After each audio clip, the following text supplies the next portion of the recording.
Welcome back to the Daily Quota.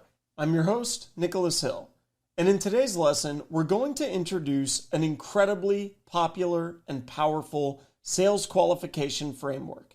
This framework is called MEDDPICC. Now, you may have heard of MEDDPICC before, and in fact, if you have experience in sales, chances are you've run across some version of MEDDPICC. You might have heard it called MEDDPICC. That was a kind of an earlier version of it. But MEDDPICC is very, very powerful for a reason. It works really well as a way to qualify your deal, to understand what you have and what you don't. Now, this lesson, we're just going to introduce the framework, but over the next several lessons, we're going to dive into each individual piece of the framework so that you can understand how they all work together, what each one means, why it's important, and how you can ultimately fulfill that area of qualification. So, what does MEDDPICC stand for? First of all, there are 2 D's and 2 C's. So it's MEDDPICC. The M stands for metrics. Metrics really comes down to what are the quantitative metrics that your prospect is trying to improve upon. So this could be, normally they're tied to revenue, cost, reputational risk, etc. But there are usually quantitative metrics that you're trying to move the needle on. E stands for economic buyer. This is the person that has the authority to approve the budget for your solution. So your economic buyer is not necessarily the person that signs the contract. That's normally a member of like legal or finance. But it's the person who can ultimately get the deal done. They're the one that is in charge of that budget. Then you have your decision criteria, which is basically their internal RFP, right? It's the list of criteria that they're going to use to decide, to ultimately make their decision. I'm going to try and see how many times I can say the word ultimately in this lecture, apparently. But the decision criteria, it's that list of criteria. We talked about it previously as required capabilities, right? What are the things that they need to see to make their decision? Then you have the second D, which is decision process. Decision process is a list of steps that the decision is going to go through.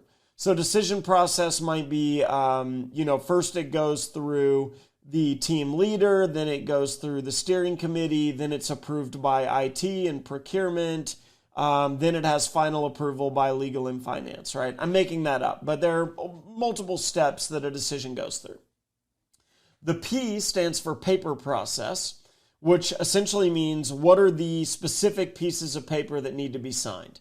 Is there an NDA? Is there an SOW? Is there a purchase order? Is there an MSA, right? All of the different acronyms. So thinking about security agreements and non-disclosures and statements of work, what are the different things that you need to sign to ultimately make this happen? Then you have your I, which stands for implicate the pain. Implicate the pain basically means you need to have an understanding of the pain that you're solving. So MEDDPICC, I is one of the most important letters because if there's no pain, there's no deal. And really the next letter is also incredibly important, which is C, which is the champion.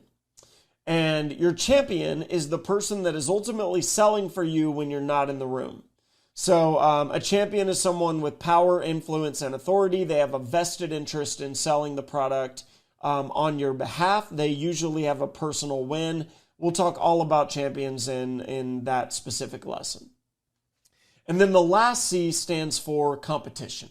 So who are your competitors in this deal? Who are the ones that who are you competing against? Even if that's just status quo or business as usual or a free version that's good enough, right? You need to know what you need to differentiate against. So that's MEDDPICC. Metrics, economic buyer, decision process, decision criteria, paper process, implicate the pain, champion competition.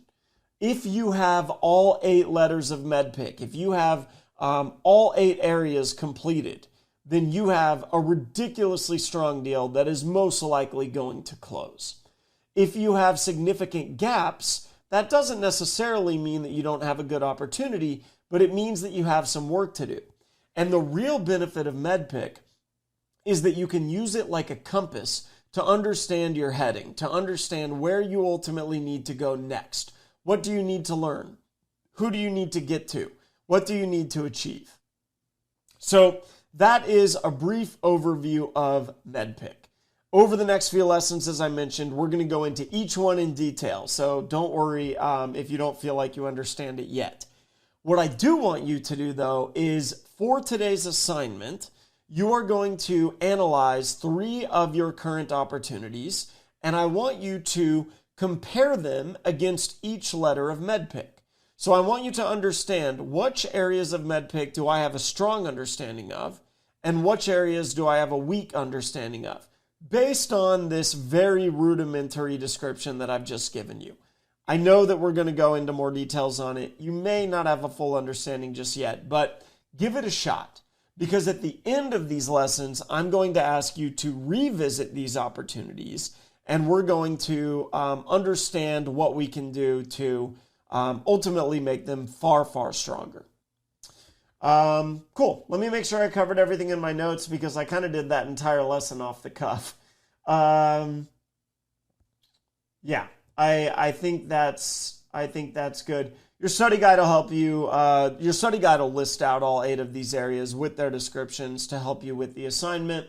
Cool. That's it for today's lesson on the daily quota. Thanks for listening, and we'll see you next time.